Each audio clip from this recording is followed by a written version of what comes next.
మార్కాపురం జిల్లాలో జరిగిన ఘోర బస్సు ప్రమాదంపై తీవ్ర దిగ్భ్రాంతి వ్యక్తం చేసిన ఏపీ రవాణా మంత్రి శాఖ మంత్రి మండిపల్లి రాంప్రసాద్ రెడ్డి అన్నారు.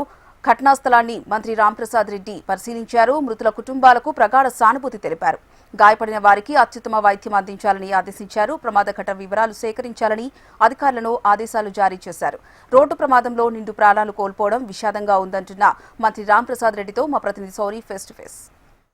బస్సు ప్రమాదం దగ్గర మన రాష్ట్ర మంత్రి రాంప్రసాద్ రెడ్డి గారు ఉన్నారు. ఆయనతో మాట్లాడదాం. సార్ చెప్పండి, ఇటువంటి ప్రమాదాలు జరిగినప్పుడు మాత్రమే అధికారులు కానీ మంత్రులు కానీ చాలా పెద్ద పెద్ద స్టేట్మెంట్లు చేస్తున్నారు అన్నది ఒక అపోహ ఉంది.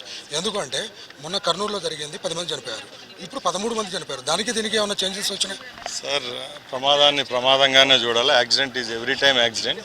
ఇప్పుడు జరిగిన పరిస్థితులు గమనిస్తున్నాం. ముఖ్యంగా ఈ యాక్సిడెంట్ ప్రమాదంగానే అధికారులు అయితేనే ఇక్కడ స్థానికంగా ఉండే వాళ్ళు కూడా చెప్తున్నారు. కాబట్టి ఇంకా స్లీపర్ బస్సుల విషయానికి వస్తే ప్రభుత్వం స్పందించింది. లాస్ట్ టైం కూడా 250 బస్సులు సీజ్ చేయడం, మళ్ళీ వాళ్ళు కొన్ని కోర్టులకు పోయి తెచ్చుకోవడం జరిగింది. కాబట్టి ఎప్పుడైతే చట్టాలు కఠినతరం చేస్తామో అప్పుడు ఇలాంటివి జరగవు. కాబట్టి తప్పకుండా చట్టాల్లో మార్పులు అయితే తీసుకోండి. అంటే అధికారులు తనిఖీలు చేస్తున్నారు, మీరు చెప్తానే ఉన్నారు చేయమని చెప్పి, అంతా ప్రశాంతంగా ఉండవని చెప్తున్నారు, కానీ ప్రమాదాలు జరుగుతున్నాయి. ఎలా చూడాలి? తప్పకుండా ఎవరికైనా 13 ప్రాణాలు అనేది ఆషామాషి కాదండి. తప్పకుండా దీనికి కూడా బాధ్యత తీసుకుంటాం. రవాణా శాఖ అలాగే ఉమ్మడిగా ఆర్ఎన్బికి సంబంధించిన రోడ్స్ విషయంలోనైతే అలాగే పోలీస్ డిపార్ట్మెంట్ నుంచి నివేదిక వచ్చిన తర్వాత రాష్ట్ర వ్యాప్తంగా అరికట్టేదానికి చర్యలు. సార్, ఇప్పుడు 13 మంది చనిపోయారు, 28 మంది ఇంజూర్ అయ్యారు. వాళ్ళకి ప్రభుత్వం ఎటువంటి సాయం చేస్తుంది? వాళ్ళ తరపున ప్రభుత్వం ఎలా ఉంది? వితిన్ 1 అవర్లో ఇప్పుడే గౌరవ మంత్రివర్గ లోకేష్ గారు కూడా మాట్లాడడం జరిగిందండి. కేబినెట్ సమావేశం ముగిసిన వెంటనే రాష్ట్ర ప్రభుత్వం ద్వారా వచ్చే ఎక్స్క్రేషన్ ప్రకటించడం జరిగింది. సార్, ఇప్పుడు కర్నూలు ఘటన తర్వాత మార్కాపురం ఘటన, ఈ 2 ఘటనల తర్వాత ప్రభుత్వం ఎటువంటి చర్యలు తీసుకోబోతుంది?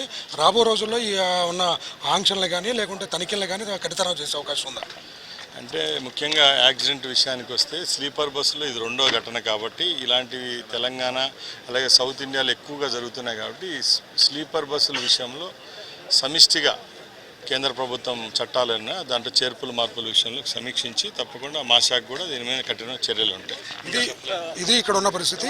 రాబో రోజుల్లో కఠినమైన నిర్ణయాలు తీసుకుంటామని చెప్తా ఉన్నారు. అదేవిధంగా స్లీపర్ కోచ్లోనే ఇటువంటి ప్రమాదాలు ఎక్కువగా జరుగుతున్నాయని చెప్తున్నారు. కెమెరామెన్ రామ్జీతో శౌరి.